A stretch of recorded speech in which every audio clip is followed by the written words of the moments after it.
evening, everyone. I am Anodea Judith, your hostess tonight for this journey through the chakras, understanding your chakras, the 7 keys to transformation. My name is Anodea Judith, and I have been lucky enough to have found the key to something valuable in the chakra system about 40 years ago, I must say. And that I have been working with the system top down, bottom up, inside out, spiraling around. I've looked at it as a process of spiritual transformation, of psychological healing, of understanding our cultural and collective history and evolution, of manifestation, of a spiral into the heart. I guess I could say I've looked at chakras from all sides, having worked with this system for, as I say, nearly 40 years now. 20 years of that, I was a psychotherapist working with people's issues that came into my workshop, into my office. Then I transferred my work over more to the workshop realm, and I've been on the road for the last 20 years teaching. I've also worked with the chakras through yoga and all kinds of metaphysics. And I am delighted to have the opportunity tonight to present to you. I have a little slideshow to go with it, a little introduction to the chakra system. But even if you are familiar with chakras, I think you may pick up a few new things because I think I have a bit of a unique way of looking at it. So I'm very thankful to the Theosophical Publishing House and to Jim Bosco for sponsoring this workshop. Settle back. I would actually like to begin this seminar on the inside. So close your eyes and settle down into your seat and find your way to an erect spine. And as you sit, and this is something that you can practice any time that you sit down, and we do a lot of that in this culture, is to just sort of take your tailbone to the back of your seat. And that's true whether you're sitting cross-legged on the floor, whether you're sitting in a chair, whether you're getting in your car ready to drive, whether you're sitting down to a meal, watching TV, or sitting down at your computer. So what that does is you take your tailbone to the back as it kind of widens your base. So it opens up your ground and gives you some stability. So just imagine tailbone to the back, widening your hips. And you know how a tree comes down and then kind of flutes out as it goes towards the ground. Well, in the same way, our chakra system comes down the middle, and you can think of it kind of fluting out, making a nice wide base. So we extend our base, and out of that, we imagine sending roots down into the earth, sending them down wherever you are at the moment, whether you're on a 4th floor apartment, whether you're in a chair, whether you're sitting on the floor, just sending the roots right down below your body into the earth. And that's sort of like plugging in a television set so it can receive on all the different frequencies. And the chakras are frequencies that we can receive information, experience, input, and we want to be plugged in to the body in order to receive on all these frequencies.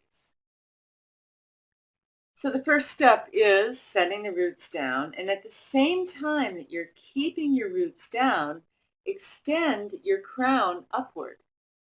So you're lifting the top of your head while you're extending your sitting bones down into the chair. And in doing so, you're spreading your spine in 2 opposite directions. And just like working with a necklace where you pull apart the 2 parts of a necklace and all the beads on the necklace come into alignment, when we pull the 2 ends of the spine in opposite directions, the chakras begin to come into alignment. So just close your eyes and feel that connection between heaven and earth that occurs right through the very center and the core. And as you focus on that, think of it as like the capital letter I, the self, the core of the self. That is you, your unique being. And that as you inhale into that vertical column expands and the body softens. And as you exhale, there's a slight contraction into the core that allows the core to intensify or brighten. And so we think of the outer body being soft and the inner body being bright. So we have several things going now. We're lifting the crown, we're extending the roots down, we're inhaling and expanding. And we are exhaling and embracing the core. And just like when someone gives you an embrace or gives you a hug, you might brighten up. We embrace our core with unconditional love. And in that embrace of love, the core brightens up. So anytime you feel a little out of sorts or scattered, you can just come into this simple little meditation as a basic alignment and find your way to your vertical sacred center.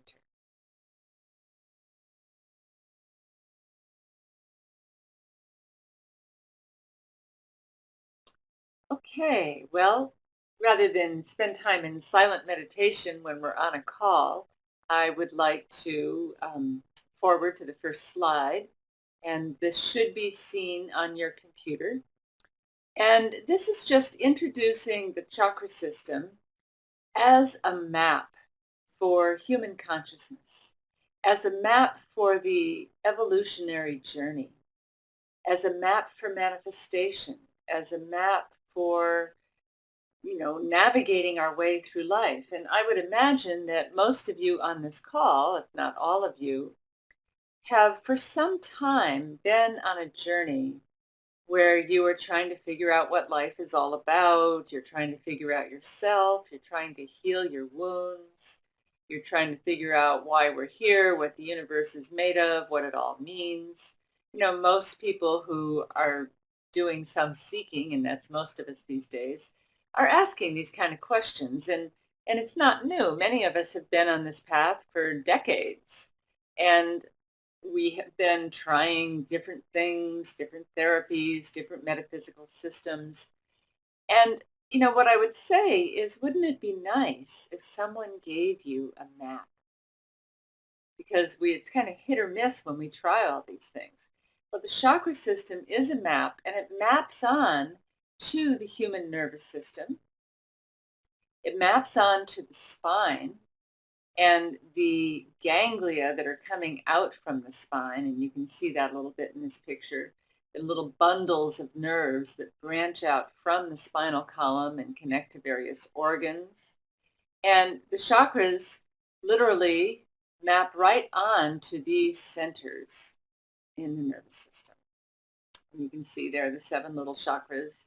And as we begin to, and actually that red dot should be a little bit more forward so things start to come into alignment. And so it maps on to what is internal. It also maps on to the external world and to various systems that, we have had. For instance, Freud talked about the id, the ego and the superego. Jung talked about the persona and the shadow and the anima and the animus. Ken Wilber talks about all quadrants and all levels. And, many different theorists and philosophers have, typified and divided and categorized the human consciousness and the psyche in different ways. And of course, many religions have done so as well. And one of the beauties about the chakra system is that it's a very universal system that can be used in any religion. It doesn't dictate what God you should believe in or what philosophy you should have. You can be Christian, you can be pagan, you can be Buddhist, you can be Jewish, you can be Muslim, you can be any religion and still find that you have chakras, just like we all have 2 eyes and a nose and a mouth, and they're shaped a little differently in different people, but we all have this basic structure, regardless of our race, regardless of our gender, regardless of our philosophical orientation. So the chakras are really a very universal system. And they also map on to sacred elements: earth, water, fire, air, sound, light, and thought. And so in these sacred elements, the first chakra is related to earth, and we will go into the individual chakras a little bit more later in the talk. I'm just going to lay out the general map right now. But what we want to see is that this map that has the sacred element of earth in the first chakra, that's not only something that occurs within our body, it's the flesh and the bones and the physical aspect of the body, but it also occurs in the outer world. We walk on the earth. We depend on the earth to survive. We eat food in order to live. We eat solid matter. We work with matter. So that's an essential aspect of both the inner world and the outer world. Water, we are 75% water. I'm sitting here as being basically a sack of water. And of course, water flows through me, liquid flows through my veins and arteries, my, urinary system. I drink water, and water exists in the outer world. And we have to, it rains and we go swimming and we take showers and we wash and we cook, and water is an essential element that from the in to the out. Fire is our metabolism and our energy, and of course fire is in the outer world as energy and technology and power. Air is in my breath, and air is the field in which I'm enveloped. I'm enveloped in a field of gas and invisible oxygen and other elements. Sound, everything is vibration within me. I hear the sound of my own thoughts, and I can speak and I can listen. And of course you're hearing sound right now. Light is how I see, and light is outside, but we also have an inner light when we close our eyes. And thought or consciousness, which is within, but there's also a field of consciousness around us that we are embedded in, the consciousness we share with each other, the divine consciousness, the internet. There's many different aspects of consciousness. So the chakras map onto all these levels as well. And in that, they are a vertical column of energy that is sometimes called the rainbow bridge. And I joke with my students when I teach workshops that, I'm in the room the first day of the workshop as people are filing in the door. And when I introduce myself, I often say, think of me as a bus driver. And the route that I was given in this lifetime, my karma or my dharma, or however you want to look at it, the route that I was given is to drive people in a bus back and forth across the Rainbow Bridge. And the Rainbow Bridge is said to be that which connects heaven to earth, that which connects the mortal to the divine, that which connects mind to body, spirit to matter. And the 7 vibratory modalities of the chakras that are so often correlated to the rainbow colors represent that rainbow bridge that exists within our very selves right at the core. So each one of us is a connection between heaven and earth. Now, some of the mythology around the rainbow bridge says that as doomsday approaches, the rainbow bridge will break down, and heaven and earth will no longer be in communication. They'll no longer be connected.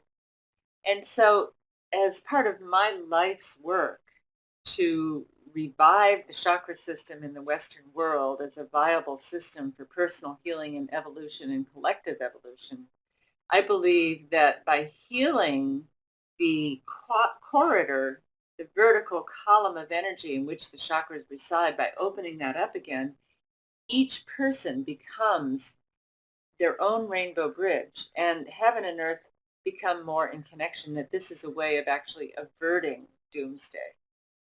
And so reclaiming the rainbow bridge is your most direct access to source at all its different levels of manifestation.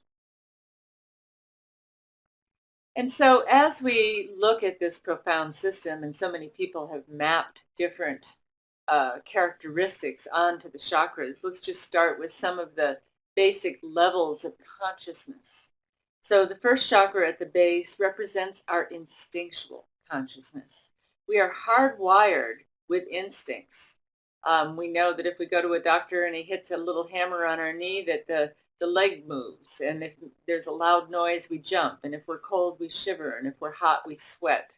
And if we're hungry, we start thinking about food. And if we're tired, we yawn. These are all hardwired into the body for the purpose of survival. And that's our instinctual level of consciousness. It's very deep in the brain, in the reptilian brain, really, that is about survival. Then in the next chakra, second chakra, we come into our emotional consciousness, our awareness of our feelings, and that whole aspect that, has the emotions can get triggered and they can come up in a moment. We can feel sad or happy or angry or scared or excited or worried. And that's all another aspect of our consciousness. It's a little bit above the instincts, a little more sophisticated, and yet it's still largely almost in the unconscious. It happens by itself. We can become aware of it. Then we come into the third chakra, often called the power chakra, and we come into our egoic consciousness. That's the one that says, well, who am I, and what am I all about, and what's my game plan, and where am I going? And from there, we come into a more relational consciousness. That's the heart chakra. It's about relationships and love and how do I relate to you and how do I relate to the world and how do things in the world relate to each other and what is this, field of perpetual reciprocity, as I like to say, that we are embedded in. Then we have our creative consciousness, our creative intelligence, our visionary intelligence, our ability to see and imagine out of the third eye, and our transcendent consciousness that is our way of accessing the divine, accessing the beyond, a way of moving beyond the limitations of the mind, focusing on any one thing, to the experience of consciousness itself, consciousness without an object. And at the same time that we have these different levels of consciousness, we also have different issues that happen in the chakras. So in the first chakra, we have our security issues. Are we safe? Are we grounded? Can we provide for our own survival needs? Can we make enough money? Do we have right livelihood? We have our issues around pleasure and sexuality and even emotions. Is it safe to feel? Is it safe to want something? Is it okay to have pleasure? We have our issues around taking power and moving into action. Is it okay to move into action? Do we know what we're doing? Do we have the authority to do so? We have the issues relating to love and relationship. And believe me, there's a lot of issues that people have there. We have issues around creativity and self-expression. In the upper chakras, it's less about issues than it is about development, developing our intuition, our psychic faculties, if you will, our ability to dream and imagine. And of course, in the crown chakra, realization. Do we realize with full consciousness where we are, what we're about? This is the understanding that comes from awareness and moving our consciousness down in. And there's many other correspondences, and as we get into the individual chakras, we'll be sharing more of those. But this is just a way to begin to see how different aspects of consciousness map onto the chakras and map onto the body as well. And in fact, that's some of where it came from, that, where the chakra is located. Well, the third chakra is located right over your belly in your digestive system, and the heart chakra over the lungs, and the throat chakra over the throat where we speak, and the third eye, right between our two physical eyes. So there's a certain logic to where the chakras are located and what their interpretation is. Okay, so now we get to the really big question of the night that everyone is probably dying to have answered, though I know you have your own answers already. What is a chakra? And though that might be obvious, you already know that, or you probably wouldn't have signed on to this call, I'd like to go into a little bit deeper definition. And there's many different ways to look at it. It's an energy center, and one reason I go into this is people just use the word all kinds of ways, and you've got chakra issues, and that's a closed chakra, and that's an open chakra, and they just throw the word around, but I don't know that we really have a depth of understanding of what it really is. So, we know that it's an energy center, that there is energy concentrated in different parts of the body. And we looked earlier on how that maps on to ganglia in the nervous system. We just mentioned how it's a state of consciousness or a stage or a lens through which our awareness is looking at the world. Like, am I looking at the world as a power struggle? Am I looking at the world as, something that's going to meet my needs? Am I looking at the world as possibility, as creativity? Some see it as a program that is etched onto, remember the day when we had floppy disks before we had CDs and hard drives? And each disk had a program etched onto it. Well, the word chakra from the Sanskrit actually means wheel or disc. And I'm sure this is not what the ancients had in mind, but in this day and age, you can think of each chakra as a basic program that has been programmed into your mind-body system. So you have a survival program that tells you, in the way you put it together for yourself, what kind of food you should eat and how much of it, and whether you should exercise and what kind, and how much sleep you need, and when you need to take vitamin C, and when you feel safe. That's all part of your survival program. We tend to have a sexual program. What's our preference? Are we gay? Are we straight? We have a relationship program that says, well, we should be together all the time, or, I want more closeness, or I want more distance. We certainly have a language program. And if you didn't have the language English programmed onto your biocomputer, you wouldn't be understanding my words right now. So these are all programs, and programming can be faulty at times. So we have to get down into the chakras sometimes and rewrite the programs that were given to us. I see them as portals between the inner world and the outer world. And so I am here in my inner temple. There's an inner palatial place that I can access in my meditations and as I find the interior of the chakras, a place in my psyche and my being that can open up. And that portal exists within, but it's also a way that I relate from the inner world to the outer world. So, in a love relationship, I relate through my heart chakra, from what I feel in my own heart to connecting with someone else's heart. A portal right now between my thoughts and my words coming out to where you're hearing them and you're turning them into your own thoughts and words. So these are portals between the inner world and outer world. And as portals, we want the openings to be clear, like a clean window, so that we can see out clearly and that we can receive from the outside. So a lot of energy is going in and out horizontally through the chakras. Now, some see them just as a metaphor and don't believe that chakras really exist. And, to those people, I say that's fine. As a metaphor, it creates a very profound philosophical system. And you don't even have to believe that you have actual chakras in your body. I mean, no one ever did surgery and, and took out a chakra and held it up and said, see, here's your throat chakra. I just took it out. That's not going to happen. It's not anything physical any more than an emotion is something that you can operate on and hold it in your hand. But they are metaphors for a 7-leveled philosophical system that is deep and profound. And you could just look at it that way. To me, they are really the Holy of Holies. And, what I mean by that is that there is a place you can access from deep within your inner temple that opens up something very profound. And it is like the center of the mystery.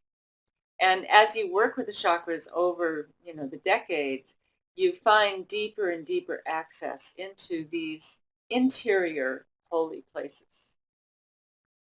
They also represent evolutionary stages of consciousness. And I'm very fond of this topic, and I just finished a book that is due out literally any day now. In fact, our Amazon date to buy the book is July 16th. So we know that the books will be in-house by July 16th. They may even be there earlier, in which I take the chakra system and I map it on to stages of consciousness of human collective evolution and show how the first chakra was our Paleolithic period, the old Stone Age, when we were living close to the earth and we were hunting and gathering and living in caves. That was a very first chakra survival-oriented stage. And then as we came into communities and procreated and had many children and started to work together, we came into the second chakra, learned to plant and farm and use water for agriculture and the beginning of shipbuilding and trade. That was the second chakra stage. And that then we came into the third chakra in our first empires. That was someone, very strong, taking power, telling other people what to do.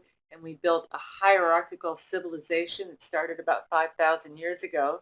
And that we've been in the third chakra for 5,000 years. And right now we are on the cusp of an immense change in the world that I say is changing our operating system, our organizing principle from being in the third chakra, what I call the love of power, to the fourth chakra, power of love. And that's a new organizing principle for humanity. So the book I just wrote about that is called The Global Heart Awakens, Humanity's Rite of Passage from the Love of Power to the Power of Love. And that maps the evolutionary stages of humanity onto the chakra system. So, but I also have a personal definition for chakras that kind of sums all this up. And that is that chakras are centers of organization for the reception. So we receive the assimilation and the transmission of life force energy. So in other words, you are receiving these words right now through your ears, through your language center. You are assimilating them. You're going, I agree with that. I don't agree with that. That makes sense. Gee, I want to write this down. You're assimilating it into your own worldview, maybe translating it into your own language if English is not your language. And then maybe later, if you're a teacher, you will transmit it to one of your students, or you'll tell somebody else, oh, I went to this seminar tonight and here's what I learned. So we do this with food. We receive it, we assimilate it into vitamins and minerals, and we turn it into energy. We do it with light, with consciousness. We get an idea, we receive it, we assimilate it. We may teach it, we may, turn it into something.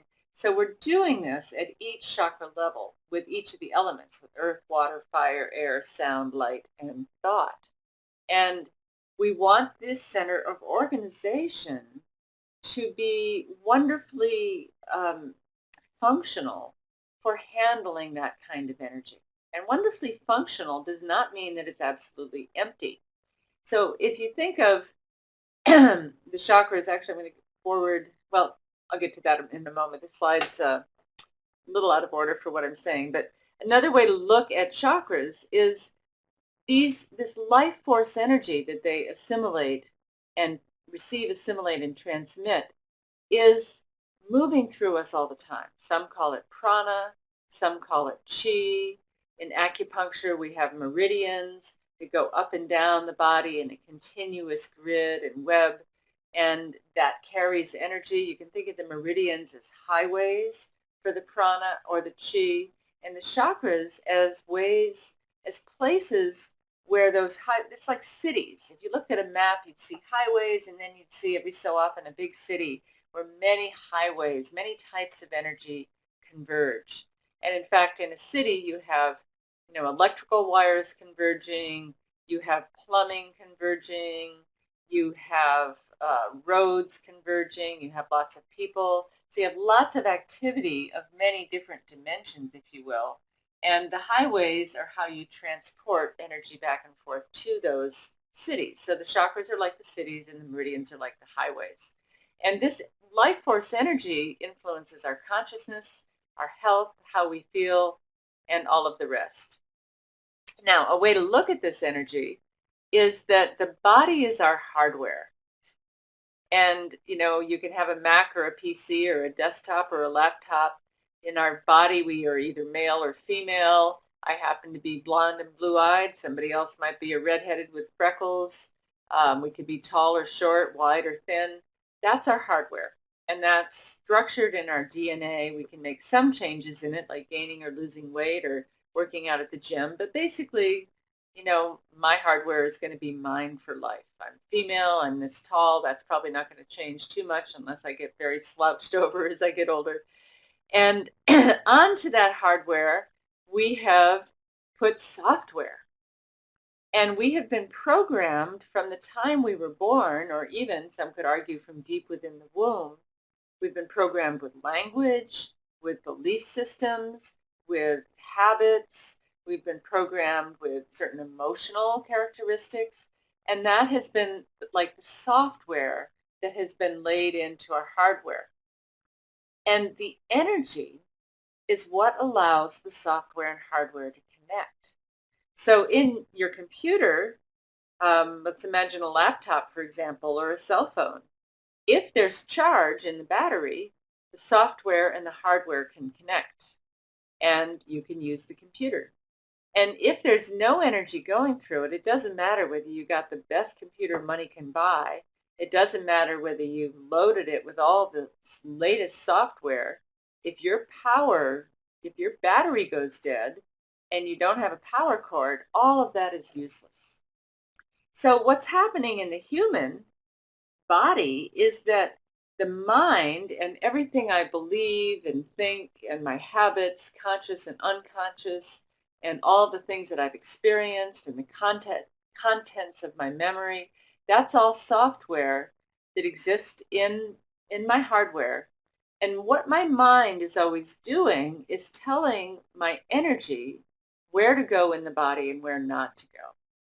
So, if I'm standing up in front of a group of people, I go, pull in your stomach, take your shoulders back, lift your chest, look like you're strong, be grounded.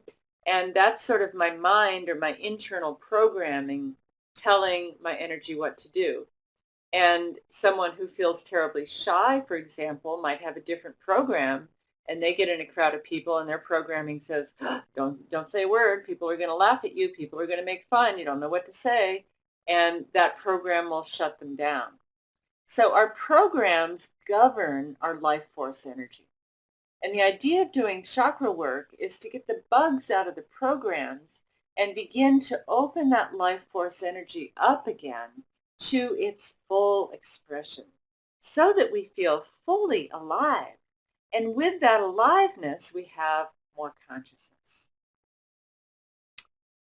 Okay, so the software, again, is here, what has been programmed into us from the time that we are so young, and we get it not just from books, but from television, from our parents, from being yelled at, from school, from brothers and sisters.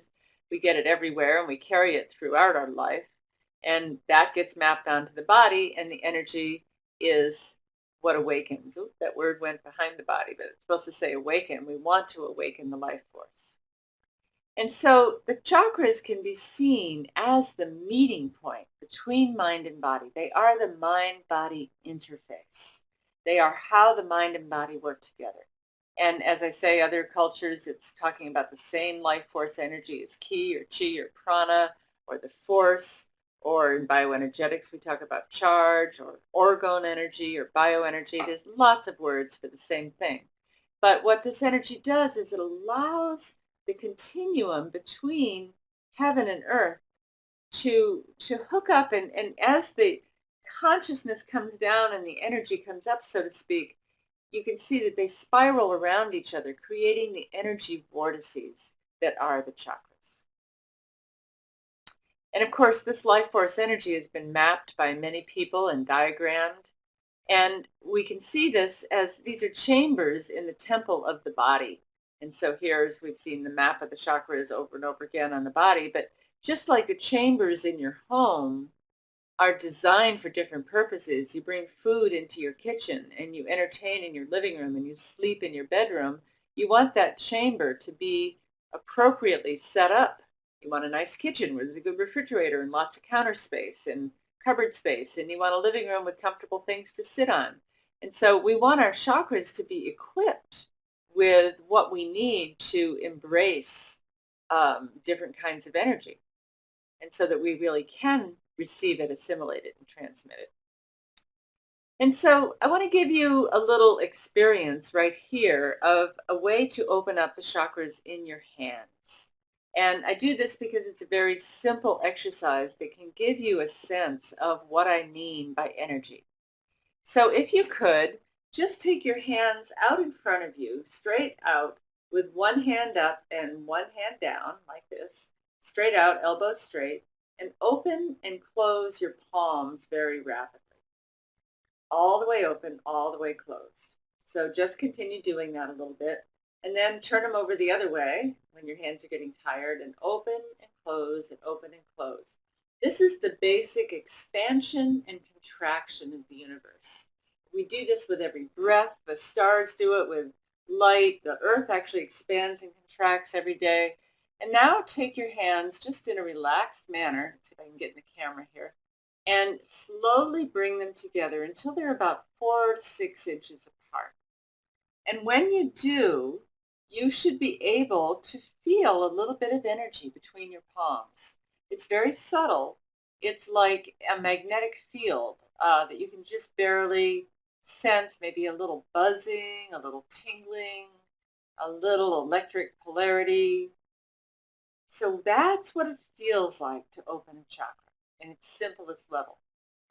And the hand chakras are the easiest to do that with because, first of all, when I open my hand, it becomes more sensitive to feeling. And then the other hand is open, so there's more to feel. So not only is there more to feel, I can feel it more easily. So this is usually a pretty foolproof way that people can actually experience this life force energy. And in fact, I did this at a talk one night. I do an evening presentation a lot, and afterwards this woman came up to me and she put her hands on her hips and she said, "Anodea, you ruined my life tonight." I said, "Excuse me? What do you mean by that?" And she said, "Well, I'm a physicist, and you had me feel something that I'm not supposed to feel, and I actually felt it, and I have no explanation for it." And I said, "Well, welcome to the mystery." And I knew she was just joking with me, but it is something that even the skeptic can usually at least feel in their hands. And so we can also do the same expansion and contraction with the body, but it gets a little more complicated. And this is what gives birth to the many, many yoga poses that are designed in many ways to enhance the flow of prana or chi or energy through the body by moving into different postures. And we know that the word, and in fact the chakra system comes from the yoga tradition. We know that the word yoga in Sanskrit actually means yoke or union. It's a way of yoking the philosophy, the practices, the breath, the meditation, the asanas. They're all a way of yoking the individual mortal to an aspect of the divine, to the divine itself, to the universal. And so the chakra system actually came out of the yoga tradition during the tantric period of yoga philosophy, which is about 500 to 1000 AD. Now, people say the chakra system is thousands of years old, and that is probably true as an esoteric tradition. It was probably an oral tradition long before it was written down. But the books and the texts that actually talk about the chakra system come more from this tantric period of yoga philosophy, and that's when they were written down. Now, the word tantra also means, tan is to stretch, and tra is a tool. Just like mantra is a tool for the mind, tantra is a tool for stretching. And it also implied a loom. Now, we know on a loom that what we do is we take a thread and we take it from one side to the other. We go all the way to one edge, all the way to the other side, back again, back and forth and back and forth. And then after we've done that, we take another thread and we go over, under, over, under, over, under, over, under. So we are always integrating polarities in weaving a fabric. And the tantrics believe that their weaving together of many spiritual traditions were a weaving of the fabric of reality. And that fabric of reality was born in part through polarities. And some of those polarities are heaven and earth, so the spirit and matter, mind and body, inner and outer, portals between inner and outer, masculine and feminine, expansion and contraction, strength and flexibility, and of course this is just a few. We could say light and shadow, many different polarities, and as we weave them together, we create the fabric of reality. Now we know in the world today that the web of life or the fabric of reality is fraying in some places. We have, damage to the environment, and we have war-torn areas, and we have economic disasters, and you know um, environmental disasters. And my view that the way the web of life is fraying right now is because we are not honoring both sides of a polarity. We're not taking our thread all the way to the other side. So we say, well, heaven is more important, but the earth doesn't matter. And spirit is where we're going, but the body doesn't matter. And, it's all about the inner life and not the outer life, or it's all about the outer life and not the inner, or masculine is better than feminine. Or we should be expanding all the time and never take time to go inside and contract and pull back into yourself. Even in yoga, a lot of people think of yoga as just being about flexibility, but that's only half of it. You also want to develop strength. And if you have both strength and flexibility, then you have a way of moving energy through your body.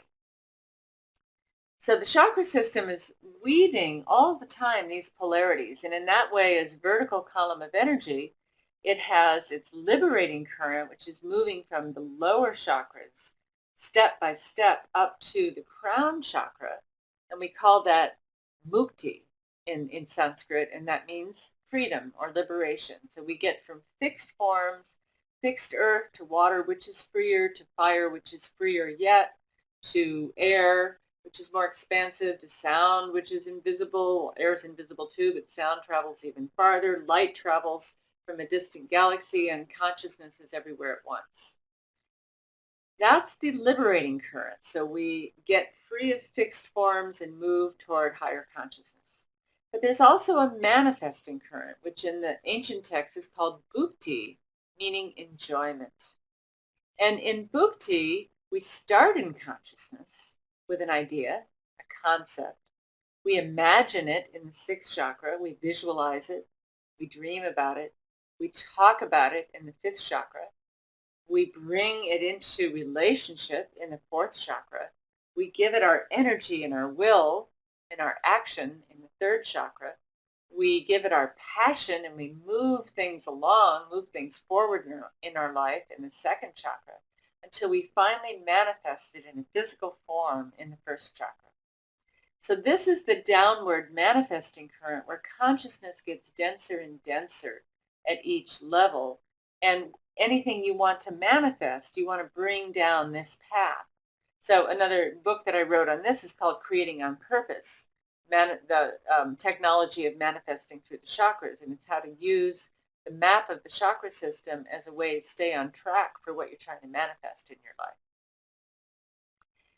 Now, the chakras map onto the core, and as the core that connects heaven and earth, that is at the very center. The core is key. I have a saying that the body is the vehicle, consciousness is the driver of that vehicle. The chakra system is the map. I've been talking about it tonight as a map. The core is key. So you need a key to operate the vehicle, to move it along the map. And so getting into the core is really key. So what do I mean by core? I like to think of it as standing for consciousness organized in relation to energy, C-O-R-E. Or if you really get into the inner temple, I think of it as consciousness of coming into the resplendent energy. Consciousness organized in resplendent energy. So we see the resplendence of the inner world. But consciousness organized in relation to energy means that if some kind of energy is happening in my field, I'm organizing, I'm perceiving it with my awareness, and I'm organizing my life force energy according to that. I can say, ooh, I don't want that, and I'm pulling away. I can say, oh yeah, I want more than that, and I'm moving toward it, I'm pulling it in. As children, we might have had something we didn't like, and we withdrew and we shut down. Or we might have had to really beef up our chakras in order to survive and get them bigger and overcompensate. And so that happens at the core. Now, what we have at the core is this life force energy. And as I said earlier, It has many names: prana, chi, ki, the force. I like to call it charge. I have worked as a bioenergetic therapist for many, many years, and that's a word that I picked up in my training. You can think of charge as standing for consciousness having a really genuine experience. So when you have a charge going on in your body, you know it. You might suddenly feel a shot of fear going through you. That's real. You don't have to say, am I feeling something? A lot of people get caught in their fear and they get paralyzed by it. Or you might feel suddenly terribly sad when you get the news of some tragedy. Or you might feel really excited, or you might feel really angry. You say, oh, I got a real charge on that issue. Or another way to experience charge is sexual arousal. When you're turned on to someone or you're engaged in foreplay, there's a charge building and that is then released in orgasm. So this charge is something we can all relate to. We have it all the time. And the charge is the life force. When we have a lot of charge, ideally we feel very alive and full and resonant and excited and and alive. But when that charge hits blockages or body armor, it becomes uncomfortable because the charge is actually wanting to be released. And the armoring says, oh no, it's not safe to open my mouth, or oh no, it's not safe to take action here, or it's not safe to open my heart and love. And yet the charge inside wants to pierce the chakras and open up. And the programming that we have engaged in comes all the way down into the body hardware and says, oh, no, you don't. And so the charge pushes up against that programming and we experience discomfort. It's actually trying to take us, it's sort of like it would take us out of our comfort zone. And somebody might say, oh, I wouldn't be comfortable talking about that at the dinner table, or I wouldn't be comfortable dancing, or I wouldn't be comfortable speaking in front of a group of people, or I wouldn't be comfortable confronting someone on a particular issue. And that's really that the charge, either there isn't enough of it or there's too much and they would feel it pushing against their blockages. So the idea is to remove the blockages so that we can have the full flow of charge moving into and out through our chakras. Now, we talk about chakras having a front or a back. I think of the front as what we're moving toward. And in that way, the chakras are what we're aware of, what's in front of us, what's in my conscious mind. The back of the chakras I think of as the past, as what I'm not aware of, as the unconscious. I don't really see what's behind my body right now. Well, actually, I do in the camera, but so, it's a way of relating horizontally through the chakras and the portals between the inner and outer world. And it's also a way of relating to each other. Chakras play out in the field of relationship. In fact, we have an online course coming up through Sacred Centers, the 7 levels of intimacy, that looks at the point of contact, chakra by chakra, between two people who are in a relationship and how that plays out. And not only relationship between two people, but, in this world, we're all in our chakras together. Now, chakras can be balanced or unbalanced. We can pull into them. We can pull out. They're the spiral vortex of energy. They can get blown out of shape. They can be excessive or deficient. And let's actually talk about that for a moment. As we grow up through life, we encounter challenges and difficulties. It just happens. Nobody has a perfect childhood. Excuse me while I drink some water. And whatever was dealt to you, whatever hand you had to deal with in your life, you had to deal with that from your core and from your chakras. And so maybe you didn't get enough to eat and your survival was threatened. Maybe you didn't feel safe. Maybe you didn't feel understood emotionally. Maybe you had a very authoritarian parent that made it scary to take your power. Maybe you didn't feel loved. Maybe no one really talked to you. Maybe you had no encouragement for developing your more spiritual aspects. These affect all of us as we are building our body, as we are building our programming, as we are building our whole, biological, psychological, spiritual system. And the way we respond to difficulty is either by increasing our energy in order to deal with a threat, like having a fever when you're threatened with an organism, like learning how to fight and defend yourself because bullies pick on you, staying up all night studying for a test because you're not prepared. That's ways of increasing our energy in order to deal with a challenge. Or another strategy is to decrease our energy, to shut down in order to get away from something, in order to minimize the impact of something. And this happens chakra by chakra.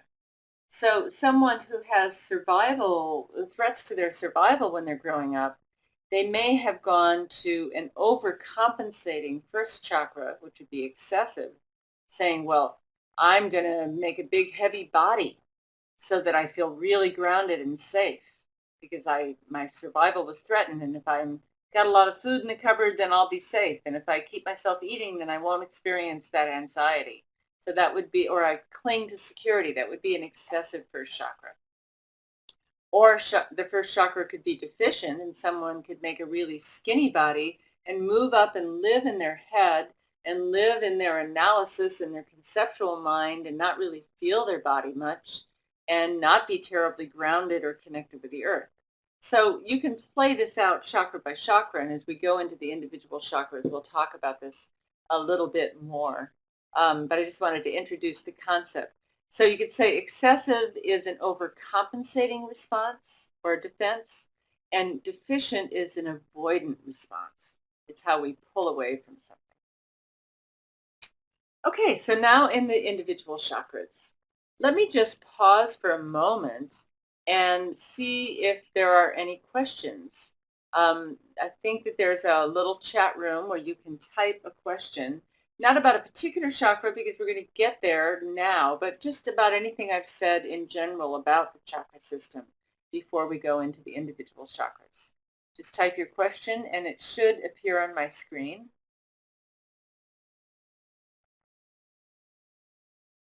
And you can type those questions at any time. So they will happen and I will pause and answer them.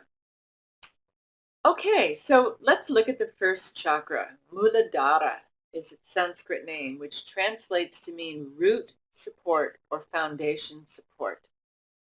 And this is a four-petaled lotus with a downward pointing triangle. That little symbol in the middle is the Bija mantra.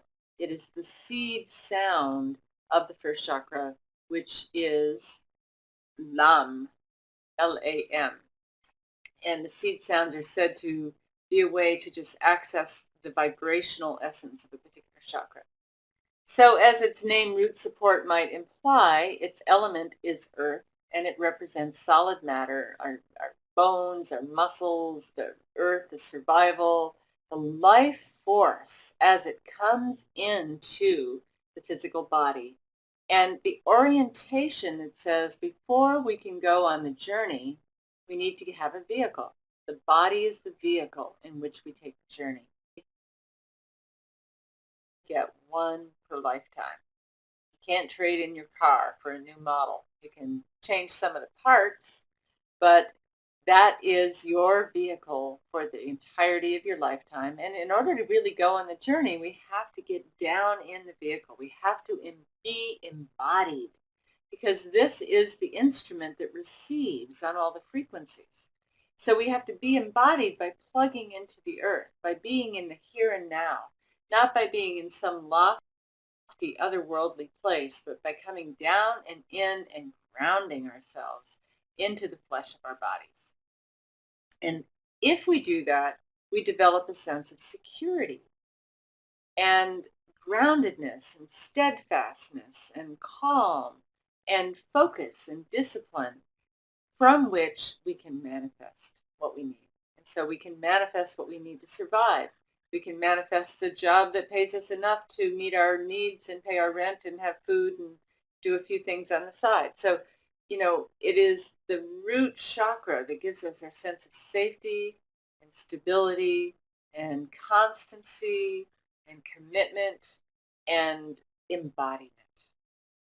And I already went into the excess and deficiency here. Excess would be making too big a body, eating too much, being too materialistic, thinking that that alone is going to save you. Deficient is going to be avoiding all of those things. Have a difficult time manifesting, difficult time earning money, difficult time with your health, difficult time focusing and grounding and staying put and being steady. So we want to balance that chakra to have, good, solid grounding principles, to be focused, to be alive, to be safe and secure and rooted, so that once the roots go in the earth, we go to the next chakra, which is the element water, then we water those roots. The second chakra, located in the abdomen area and the hips and the sacrum and the genitals, is called Svadhisthana, which means one's own place. And the idea here is that we need to occupy our own place. And it's interesting, the Occupy movement, I was just talking to somebody about that in an interview this morning. In some ways, it's saying we are not really occupying our bodies. We're not really occupying our chakras. So to really be in your own place where you are feeling what you're feeling, you are having the desire you're having, you are moving from that place out into the world. The other interesting thing is that in Sanskrit, the verb svada means to sweeten. And I said this in a class once, and one of my students said, oh, it means your own sweet place. And so if we think of our sexuality and our private parts, so to speak, that is kind of a place that brings sweetness and pleasure into our lives. And so the second chakra's purpose is to allow the body to open to pleasure and the movement of the life force energy that happens through opening to the realm of eros, or the erotic. And that pleasure invites us to expand where pain tells us to contract. So when we are getting a massage, when we are engaged in sexuality, when we're seeing a beautiful sunset or having a good meal, the senses expand, and we actually, with more sensitivity, we have more information coming in to feed consciousness. It actually stimulates consciousness. If we close down the senses, we make everything the same, then consciousness starts to go to sleep. So the second chakra is a way that we get moving. It's a way that the senses are like a gateway where the outer world comes in through my eyes, through my ears, through my nose, through my touch, through my, all my senses can bring the outer world to the inside to stimulate consciousness and my understanding of that world. Many people see this as kind of a bad chakra, but actually it's got the duality of light and shadow. If we get too much into our senses with an excessive chakra, then we want to satisfy our senses all the time. We're always thinking about pleasure. What can I eat? What can I do? Now I want drugs. Now I want to drink. Now I want to have sex. Da, da, da.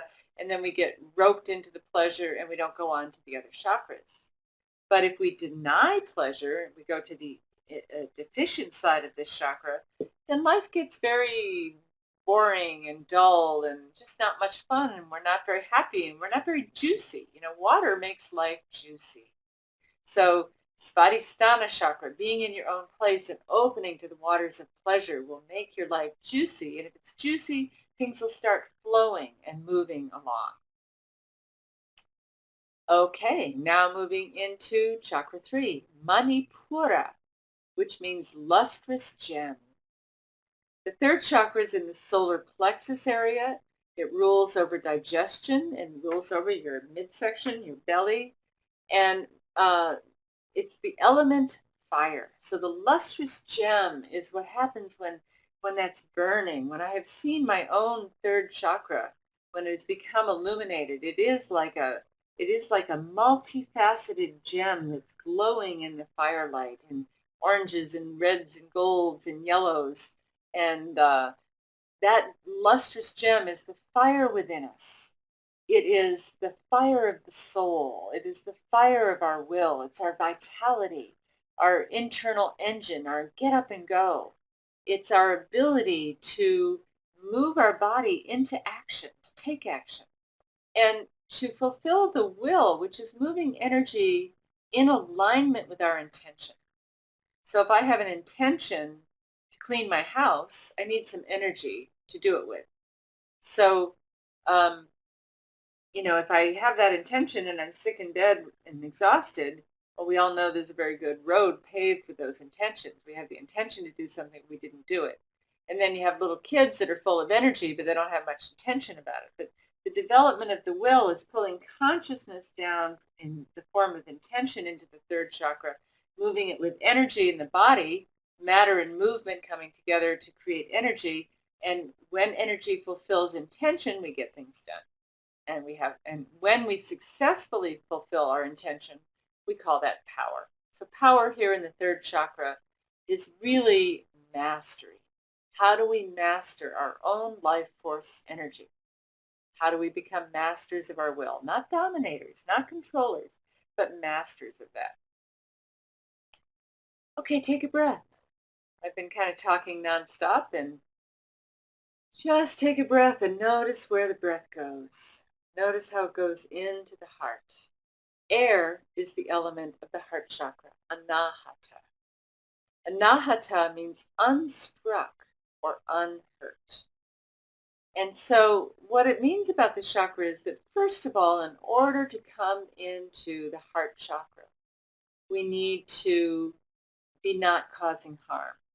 As a culture, we're not going to get to the heart chakra when we're dominating other people and causing wars in other countries. When you're hurting someone else, you're not in your heart chakra. Or when you're not in your heart chakra, you can cause pain to others. But the other aspect is that as we do our own healing work, we unhurt the harm that we have all probably experienced, betrayals and loss and rejection and, lost loved ones and deaths and things like that, and loss of parts of ourselves. As we do that healing work, then the heart chakra becomes more unstruck. It is more whole. And the unstruck sound is said to be the sound that is made without any two things striking. So unstruck or unhurt. So what is that sound when we're no longer struggling in the third chakra and, making friction and all that, and we finally just, here's the sound of something coming together without striking. And that brings us to the balance point of the heart. You notice that it is two intersecting triangles, spirit coming down into matter, matter rising up into spirit. And this six-pointed star is also the symbol for the sacred marriage. The sacred marriage is not just between the archetypal divine feminine and divine masculine, but it is the marriage of opposites, heaven and earth, mind and body, spirit and matter, all those opposites that I talked about weaving together in polarity that came from the tantric tradition from which the chakras originated. The thing about the heart chakra, it is the exact center of the chakra system. There are 3 chakras above and 3 chakras below. So it is the integrator of what is above with what is below. It is the balance point. And to open the heart chakra is to come into balance. To come into balance is to invite the heart chakra to open. And when balance is there, we have peace. And peace is what happens with the unstruck sound. Peace can be in our meditation. Peace can be in our relationships. Peace can be in our world. And as we open to the heart, peace is one of the values of a heart chakra era, a new era for humanity where we can harvest the money spent in defense. And if we're not making wars, we can take that into education and feeding people and dealing with our environmental problems. So as we come into this era of the heart, peace will be an essential part of it. Okay, now we come into the 5th chakra, which I have been kind of exercising nonstop on this call. Vishuddha, which means purification. And here again, there's 2 ways to look at this dynamic.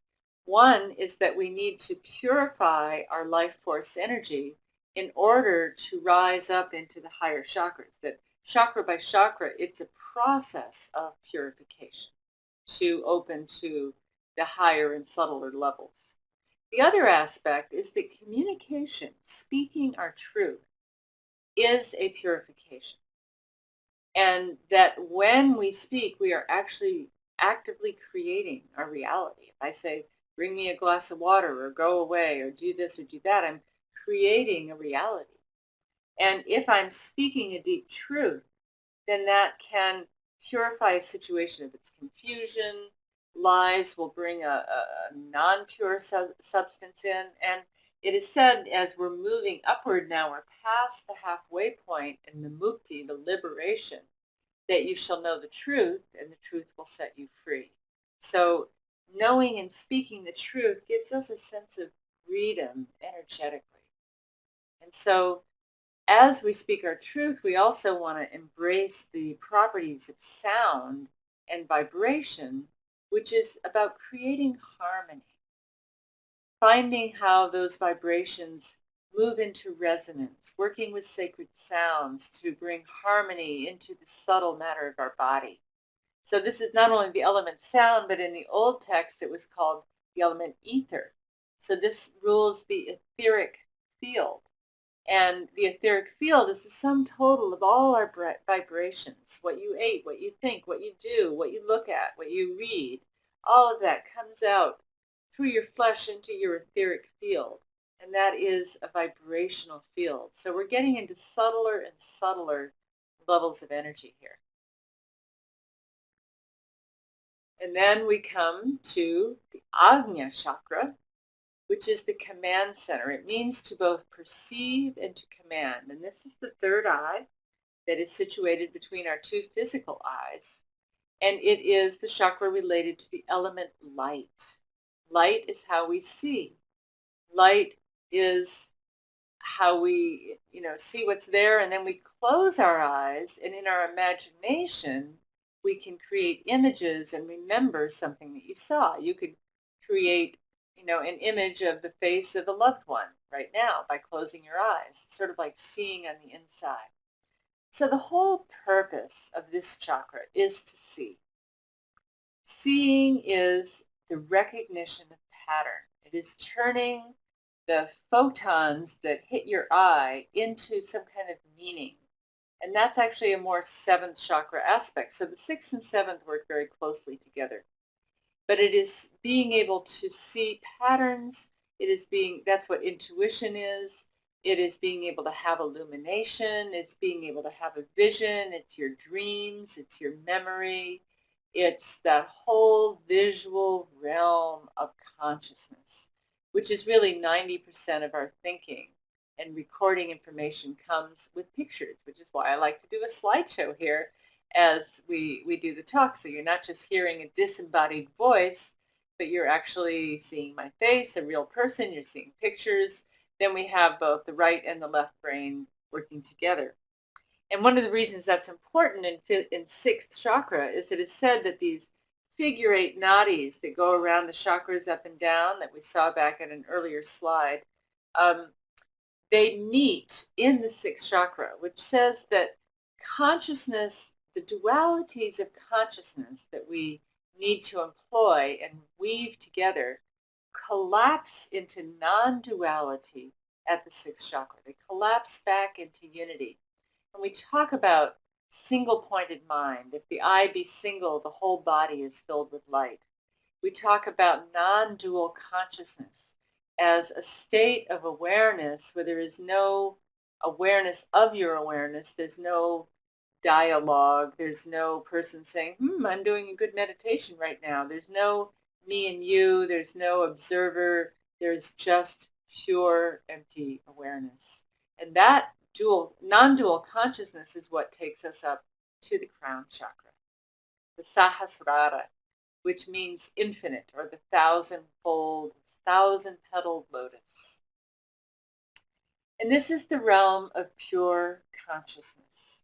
You can think of that thousand-petaled lotus as infinitely blooming with all the things around you that you can be aware of. And yet your awareness exists at the deep center of that lotus. And if we can remain centered even while everything is blossoming around us, then we have that point that is in alignment with all our other chakras. And like a lotus, we can receive the sunlight. We can receive the cosmic energy, the heavenly energy. We can receive consciousness. We can receive downloads. When I sit down to meditate, I have to sit there with a pen and paper because I get downloads of ideas or memories of things that I need to do that day. Or, it's like Spirit is just saying, I've been waiting for you to be quiet enough for me to tell you this. And now that you're quiet, boom. So the Sahasrara petals are absorbing awareness and bringing it into my little biocomputer in the same way that your own, laptop can go out on the internet, which is a vast field of information and consciousness, and it can download anything from the internet that you point your browser to. Well, the facet of consciousness that downloads is our attention. If I put my attention on the tree outside my window, I get an experience of that. That's what I see. That's what my consciousness is aware of. In the seventh chakra, we start to withdraw consciousness from the outside world. So instead of being aware of objects, we are aware of consciousness itself. Consciousness is looking at itself. Awareness is becoming aware of our own awareness. It's sort of like a little puzzle here, but the more you contemplate the fact that you are an aware being, and the more you have your witness say, well, what am I aware of right now? What am I thinking? Where do those thoughts come from? Who's creating them? The more we realize that consciousness is running the whole show. Consciousness is what is seeing out from your eyes. Consciousness is what you are hearing right now.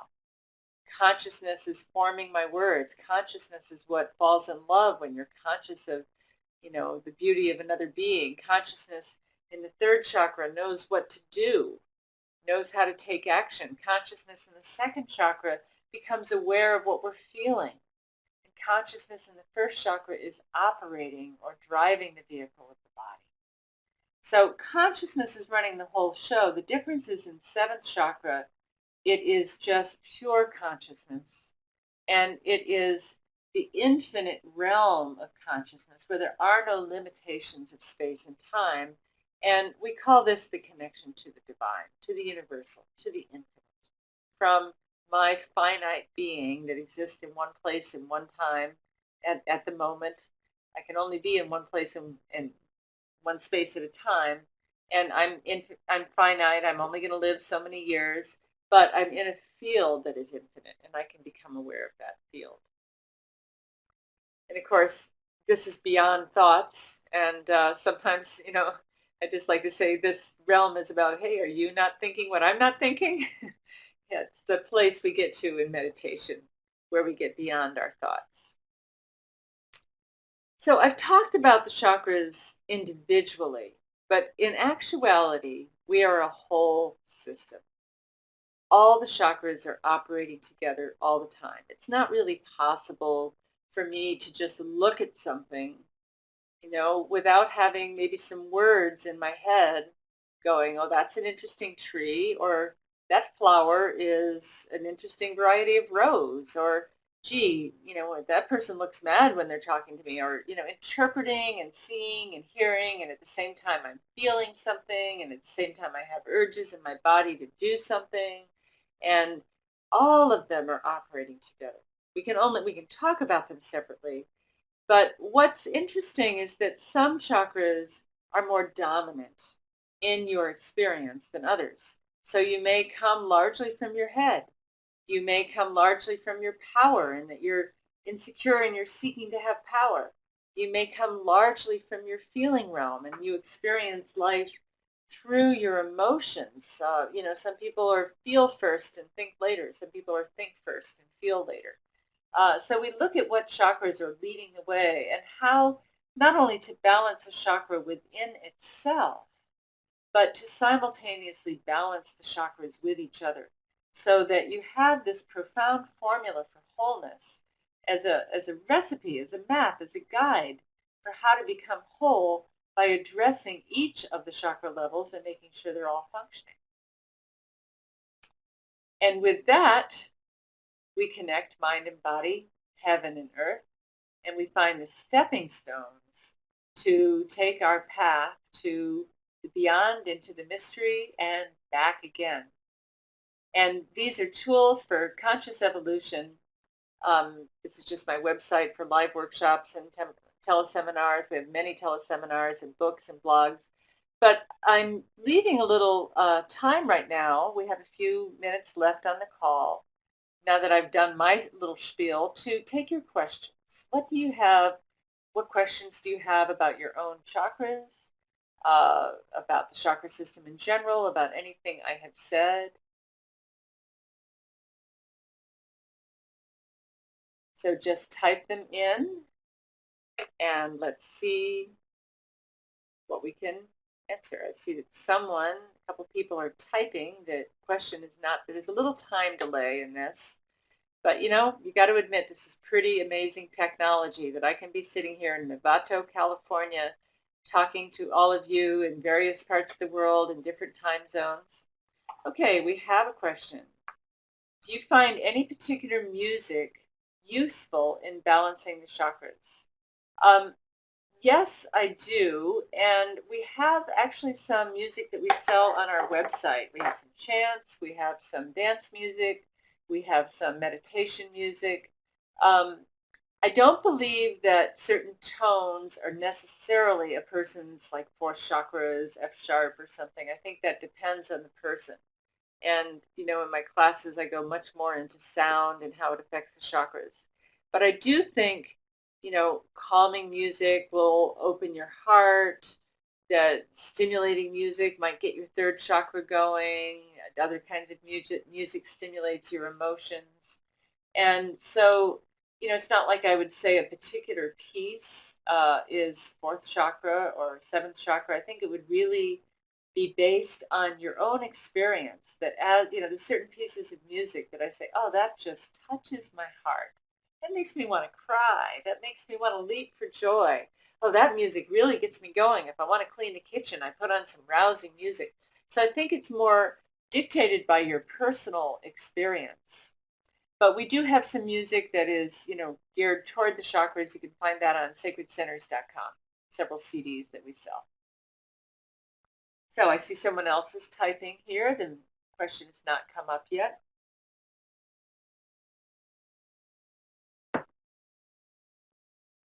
From James, we have, is there an atypical interaction between the chakras that cause gifts like mediumship, clairvoyance, or clairaudience? Interesting question. Is there an atypical interaction between the chakras? I would say, in my experience, and having been working with this for 40 years and traveled all over the world teaching and meeting lots of people and reading their chakras and being a therapist and just based on my own personal anecdotal experience, that people with strong mediumship or clairvoyant abilities tend to have some lower chakra wounds. In other words, they were sent a bit out of their body. And in being sent out of their body, they had more contact with the non-material world, with the spiritual world, and more access to it. I wouldn't say that's automatically true of everyone, and it's certainly easy, not easy, but there's certainly ways that you can train yourself in clairvoyant training. I did a training for a few years, many years ago, that taught me actually more about being in my body. You can train yourself to be more clairaudient or to become a medium. But people who do it naturally without any training have a proclivity for it. What I've found is they are often a bit out of their body. And so their upper chakras are more open and their lower chakras are not so open. We have another question coming in from Lilani. How do you think diet affects the chakras? That's a great question. I talk about this in detail in Wheels of Life. In general, in your first chakra, to support that, since the first chakra is your structure, you want protein. And I often see people that don't get enough protein, they start to feel very ungrounded. Now, this does not dictate that you necessarily need to eat meat. You can get plenty of protein through a vegetarian diet. And, whether people eat meat or not, that's their own personal choice. But they do need to get enough protein to stay grounded. The second chakra being the element water, I would say that's your liquids. The third chakra being about, moving into action and metabolizing, that would be your starches. The fourth chakra I think about as our greens, as our vegetables. The fifth chakra as fruit. What do you want to eat when you have a cold or a sore throat? You want to eat lots of oranges and grapefruit. And, just eat very lightly and clean the throat chakra out. Fruit is very purifying and the highest on the food chain. When we get into the upper chakras, it's not so much about food anymore. Now it's about, digesting images and thoughts. But, you could look at, and I'm not going to say that just eating salad is necessarily going to open your heart. It's not quite that simple. But that we want a balance of all these foods as a way to balance the chakras. So you want enough starch, you want enough liquid, you want enough protein, you want enough greens, you want enough fruit. And that's a way to balance the chakras. And if you're out of balance in one, you might want to do a little bit more of that food. Any other questions? Type away. From Meredith, we have, thank you so much for doing this. I have your first book and have watched your DVD over and over. Could you please speak a bit about your newest book? Oh, I'd be delighted to. The newest book is called The Global Heart Awakens. Its subtitle is Humanity's Rite of Passage from the Love of Power to the Power of Love. And in it, I deal with 3 basic questions that are essential to any guiding myth for a culture. Who are we? Where did we come from? Or really, how did we get into this mess we're in on the planet? And the third question is, where are we going? And in doing that, I look at the chakra system as representing basic operating systems that humanity has adopted at different stages of our evolution. And I go through, well, who are we? We're adolescents coming into an initiation into our adulthood. The initiation is what's coming down on the planet, our environmental difficulties, our social difficulties, our economic difficulties. They are all trying to initiate a new organizing principle. And I believe that organizing principle is not just moving from adolescence to adulthood, which it is, but moving from an organizing principle based on the third chakra, which is the love of power. It is a top-down hierarchical chain of command organizing principle, organized by authority, people on top telling other people what to do, to a new organizing principle based on the power of love that's based on collaboration and connection and networking and community and really seeing everything as a web of relationships and a web of connection and moving from greed to green, moving from hierarchy to holarchy, moving from markets to networks and stockholders to stakeholders, moving from procreation to co-creation. So I talk about all this huge shift that we're going on the planet as an overarching paradigm into which all the other little shifts can fit, the shifts in economic systems, the shift in politics, the shift in green technology, the shift in, our communication technologies, the shift in how we regard relationships, to have a broader way to hold relationships, not just, heterosexual dyads, but we can have gay relationships and we can have non-sexual relationships and we can have, a broader view of all the ways that we can come into the heart as an organizing principle for society. That means coming into a peaceful culture that no longer wages war, coming into an environmentally balanced culture. And since we were in the third chakra for the last 5,000 years, this is a big shift. And it's not going to happen overnight. Not all of these things that I'm talking about are even going to be realized in my short lifetime. We are becoming, believe it or not, a more peaceful and less violent culture. Studies have shown that violence has declined steadily and incredibly over the millennia, and they even continue to do so. Even though the news keeps reporting violence, it's actually declining. I probably won't see in my lifetime the end to all wars, although I would like to. So this is a really big shift. I don't know how long the heart chakra stage will last, but the third chakra stage was about 5,000 years. So I talk about where we're going in terms of economics and politics and personal relationships and how to employ the principles of the heart chakra as a guiding myth for society. And this book will be out in July. It's being shipped as we speak. I also have a course coming up, an online course called Becoming a Love-Powered Evolutionary. And so I see that the people that will be leading this are people that come from the heart and are empowered to be activists and helpers and to be of service in the world. And so if you're interested in taking that course, there's a free call on July 2nd. You can find out about it through my workshop, my website, sacredcenters.com, and through the Shift Network, shiftnetwork.com. So I see also, thank you so very much. I really appreciate all you've taught me tonight. Thank you, Lisa. Valerie Pop says thank you. Meredith says thank you for adding to that evolution of consciousness. Looking forward to reading the book. And Jim Bosco put up the website for everyone to see. And we are coming to the end of our time. So I ask you to close your eyes, acknowledge your inner temple, turn the lights on, and find a way to open your chakras and let your light shine out into the world. Thank you very much, and good night.